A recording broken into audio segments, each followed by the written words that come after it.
Welcome to Coleman Report Live. I'm Bob Coleman. We're talking Main Street and the small business lenders who help it grow. Katie Roach, editor extraordinaire. Thank you for joining us, Katie. We have a new sponsor, Alex Cohen, and of course the Gremlins have decided to attack his internet connection. So when he logs on, we'll log on. And Alex is out of New York. I assume just Alex is off the grid and not New York. So we will handle that. Hey, I appreciate your time. We got a lot of news, so let's get to it. We'll let Alex introduce himself when he gets on. And please ask your questions. We're getting a ton of questions. The certificates are important. Download those, save those, and auditors and your regulators are asking for what you're doing for training. This qualifies as training, absolutely. And the first thing we want to know is, are you selling your SBA 7A and 504 loans to the secondary market? And the reason why we're asking this is we released today our CPR report, which is trending the secondary market, which is very important for all of us, at least, and if not directly, indirectly in terms of the profitability of your company. And of course, if we get a 95% guarantee, Katie, that's one of the many proposals knocking around Congress, that'll help even more, correct? Right. I mean, of course, that's just going to supposedly be for a given period, so that wouldn't be permanent. But I definitely think that's going to affect this. That's about half and half. Those are interesting results. Normally, we're in the selling in the 30-40% range. So that's interesting that more and more lenders are taking advantage of that secondary market. Hey, this question comes up continuously. That's why we're going to ask it. And the question is, there we go. There's the question. What is your turnaround time for receiving forgiveness? John mentioned to us that he was doing some number crunching and he was concerned about the delays. So this is all apps. What do you think for an average that they are doing? Yeah, over 10 days. That is not a good number, Katie. No, and I think you also have to consider, though, I don't know where John's from and what his portfolio was, but we're seeing a lot of those numbers that were higher, the loans that were much larger, haven't really been touched as much as some of those small ones, especially the ones under 150 and even lower, actually. So it doesn't surprise me that it is taking a while. And of course, this the turnaround really is only going to be a couple weeks here of data, as they just weren't doing anything until fairly recently. My attitude on this is this will post-election, as things become a little clearer, as we'll know. Well, we're going to know in a couple weeks on how quickly we're going to have a PPP 2.0, if we're going to have it sooner rather than later or later rather than sooner. And I suspect part of that also is that one of the reasons why it's over 10 days is we're hoping for more blanket forgiveness. But I agree with you. Those numbers are concerning. Joseph, make a note. Let's do this perhaps next week, and let's break it out over 15 days. Finally, are you doing required unilateral servicing actions via etrade?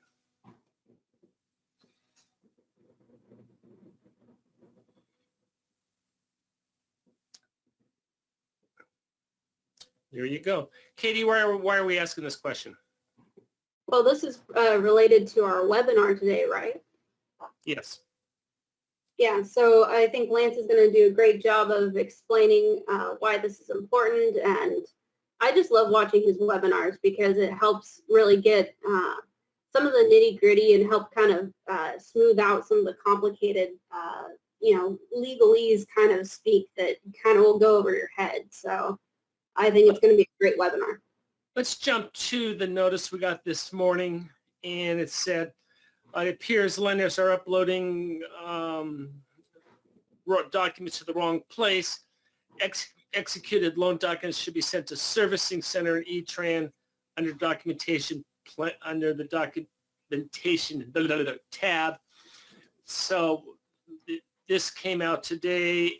We have it as a PDF attachment, and pay attention to, this is for all 7A loans, and these are the things that you need to do. It says, quote, and I'll read the final quote, and obviously it seems self-explanatory, but if SBA sent it out, let's go ahead and reemphasize it. It says the lender should not send SBA any other loan closing documentation, including disbursement information, except through the required periodic loan status reports using SBA form 1502, which is your Coleman. I assume we're still with Coleman. I know I need to follow that. Anyway, your monthly reports. And remember, the 1502 report is part of your Paris score, so that is an important thing. American Banker, well, let me stop you there, Katie. Joseph, hop in. Are we going to get Alex today, or are we going to hold him over till tomorrow? We're working on it, but we will probably get him on tomorrow. So yeah, I know he's trying. So let's just plan on tomorrow. That way you guys aren't stressing over it, and we'll figure it out. Katie, we spent a lot of time talking about the lenders and the confusion that lenders have in terms of EIDL and PPP and whatever, but that really trickles down to the borrower. And this is a great quote by the ICBA, and they're saying, hey, we have to solve this problem, don't we? Right. Well, the borrowers didn't know going into this, and of course the lenders didn't know to warn them that this could be a possibility. I've heard some rumors that some lenders kind of suspected this would be the case, but most borrowers did not know when going into this, and they're going to have loans, even if they use their PPP loan completely, by the books, do everything correctly. If they had an EIDL advance, that means they could end up with a $10,000 loan, and that's a tiny loan really in the grand scheme of things, but that could really affect a small business that didn't expect to have to pay on that. So that's really what this is all about. And of course, you have ICBA and ABA and some other trade groups that are really advocating for at least getting it off their books, but also what they're saying right now is they want to try to maybe repurpose the leftover PPP funds to try to cover that EIDL advance so that this doesn't end up on the borrowers and on the lenders, affecting both. Our friend Paul Mirsky, who we need to get Paul back on our show. He's saying, people are operating in the blind, and I'm glad to see ICBA picking up the mantle on pushing this issue. This issue does affect community banks in terms of workload. They're not necessarily staffed that some of the larger Wall Street banks can have, where they can designate people and whatever. So this is, and it's obviously, I'm not saying you don't want to talk to your customers, but it is time consuming to pick up the phone and talk to your customers, and your answers are not necessarily satisfactory. There was a great quote by someone, Katie, maybe, I don't know if this article where a banker said, hey, you're putting me in the middle of this and I don't appreciate it. It's not professional. I don't appreciate it. So, okay, so that's where we are on that. Before we get to the CPR report, Alex, are you on the phone? I am. Good morning, Bob. Welcome. Sorry. Welcome to technology. I'm sorry about the technical issues. Glad to be on. This is Technology 2020. Exactly. Hey, Alex. You never know what's going to happen. Our editor, Alex, has been a friend for a long time, and he's going to be sponsoring the show for the next couple of months. Alex, what is your Liberty SPF? Let's start with the easy questions. Are you in New York City, or are you guys working remotely these days? No, I am actually in Los Angeles. So I moved out to LA about 3.5 years ago. We're still headquartered in Philadelphia. Originally from New York. Oh, you worked at M&T. Okay. Yes, exactly. I worked at M&T in New York, and then I spent about 6-7 years in Philadelphia, and moved out to the sunny left coast about 3.5 years ago. So we're sort of quasi working remotely, quasi back in the office. Yeah, it's interesting. We did a survey yesterday, and I think it was half, 40%. I'm rounding off. Katie, you may have better numbers than me, but 40% that was working at home, 40% at work, and 20% are doing a hybrid. So that helps. Tell me what Liberty SFF does. Sure. So we are continuing to do what we've been doing for the last 10 years, which is originating and funding SBA 504 loans and conventional loans backed by owner-user commercial real estate. Our credit box is a little bit different than it was pre-COVID, but we're still very active, and we are financing. I got to stop you there. I got to interrupt. Define a little bit different. Sure. I think the biggest difference between our credit box today versus pre-COVID is just that we are no longer financing hospitality deals. So hospitality wasn't a huge part of our. Can you guys hear me? Yeah, I can hear you fine. I was choking on my tea when you said that. I mean, that was certainly not a shock. Anyway, I apologize. Go on. No, it's all good. So we are financing all the other asset types that we had previously financed, including healthcare. So we are still actively financing assisted living facilities and skilled nursing facilities. We have throttled back on hospitality, but we are actively lending on warehouse, industrial, office, retail, and other mixed-use properties, other special use properties, healthcare, including skilled nursing. What about restaurants? We will look at restaurants. Obviously, we're, applying a COVID underwriting template to the restaurant industry.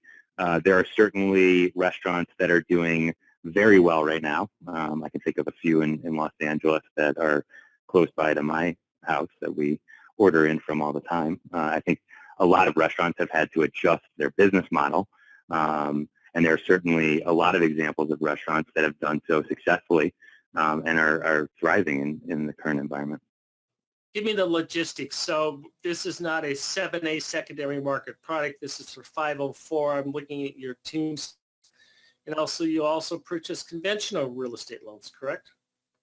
Correct. So we'll finance conventional loans up to 65% LTV for certain markets like in some of the larger MSAs, we'll consider deals up to 70% LTV. But it's very similar collateral to what we are financing in the SBA 504 program. A lot of the deals that we're closing on the conventional side are refinances where borrowers are looking to take advantage of the current rate environment, which is obviously low. And in many instances, they're refining out of a floating rate 7A into a fixed rate conventional loan. Alex, you mentioned, well, first of all, establish your geographic footprint nationwide. Nationwide. Okay. The second question is, let's talk about LTVs. Are you concerned about dropping commercial real estate values? I think we are concerned about it. Although, I would say historically about 50 to 60% of the real estate collateral that we finance here at Liberty is comprised of warehouse and industrial properties, particularly businesses that have some sort of e-commerce component to them. And those types of businesses have performed very well. And, sitting here in Los Angeles, but certainly, across a lot of markets in the U.S., industrial and warehouse properties have really held up. We're not financing a lot of malls. We're not financing a lot of, office where you've got multi-tenanted office. And I think that's where, you're seeing a lot of, the pain. Certainly there's some other examples like multifamily in New York City, but those really aren't the types of assets that we finance at Liberty. The assets that we finance have performed pretty well, and I think we've got a fairly positive outlook for those asset types. What we do is every week we send out the quotes for 7A and 504. That's a separate, it's called Coleman Secondary Market Report, so we don't go through the numbers. But what I do, Alex, is track a couple of different lenders. We're not tracking you, so let's make sure we get you in those calculations so we can get, yeah, there we go. I guess the first question is that 504 first mortgage, is that pretty much in line with what you're paying? Not to put you on the spot. Are you referencing a visual right now? I just can't see it. I'm dialed in. I apologize. I'm not going to run through the numbers. Well, anyway, for those of you who answered 40%, you don't sell them. These do have a nice premium, 25-year fixed. They'll go up to 4% premiums. Averages, they're between 3 and 4%. Obviously, you're not going to get the premiums that you do on 7A, but this you can sell for liquidity purposes, income purposes, et cetera, et cetera. So we make sure your CFO gets these and they can crunch the numbers. Well, Alex, I appreciate you coming on. Anything else you want to add? Because we're going to bring you on next. So. Yeah, no, excellent. In terms of the secondary market and premiums, we are paying premiums. Our referring lenders can get liquidity and earn premium. Premium is really predicated on rate, but we have historically paid between 3 and 4 points to our referral sources. So I think we're in line with the market. That's exactly we're very active today. I mean, we're blessed that we did not encounter a lot of issues heading into COVID. We were able to pivot and participate in the PPP program. We closed about 3,200 PPP loans. Wow, congratulations. And now, thank you. And now we're back focusing on real estate and doing that in a big way. So, look forward to spending more time with you on the program, and we'll have your contact. We'll make sure to get you our rate sheet. You can include that in. Great. Yeah, put me on the list. Alex, what's the best way to get a hold of you? The best way to get a hold of us is our website, www.libertysbf.com. It's very easy to get in touch with a lending officer through our website. Yeah, or go to our website. We have this banner up there. You click on that, and you get all the contact information. Alex, I forgot you were in LA. Welcome. I remember we had lunch a couple of pre-COVID, which now seems a couple of decades ago, I guess. Well, hopefully we'll be able to do it again soon. Very good. Well, thank you very much. I look forward to that. Okay. Very good. All right. Thank you, Bob. Thanks, Alex. Let's see. I want to give a shout out to First Business Bank, Marty Ferguson's group. And did we break out the 6 loans, Joseph, or we just, we don't have, do we have them on the next page, Joseph? No, just the quote. Okay, well, let's do this. Tomorrow, break out the 6 loans that he did so you get an idea of what the industry is. As Katie plugged, we do have our webinar coming up in about 40 minutes that Lance will be doing on 60 Days Delinquent. I got great questions from Russ and Raman. And Russ, real quick, let's address this real quick, Katie. He made a comment that these deferments are going to roll out at the end of July, not March, as we've said. And what is our response to that, Katie? So I went back through and looked, and even with the sample that he gave, if the borrower selected the 8-week period for their covered period, and then does the 10 months after that, that brings you to the end of March. That's only for the 8 weeks period. If they had the longer one, that's not going to apply. And that's only for a borrower who did not apply for forgiveness. So this is a very unusual case. He's probably right. We're probably going to see more of those in July and later in the year. Very good. Okay, so that's I'm going to clarify that. Hey, we respect your time. Thank you all for joining us. We have John Riosty on tomorrow with American Banker. We'll get a pre-election update. Spoiler alert, I don't see anything happening between now and Friday, but hey, I've been wrong before. Thank you for joining us for Coleman Report Live and for supporting America's Main Street, one entrepreneur at a time. Have a great day.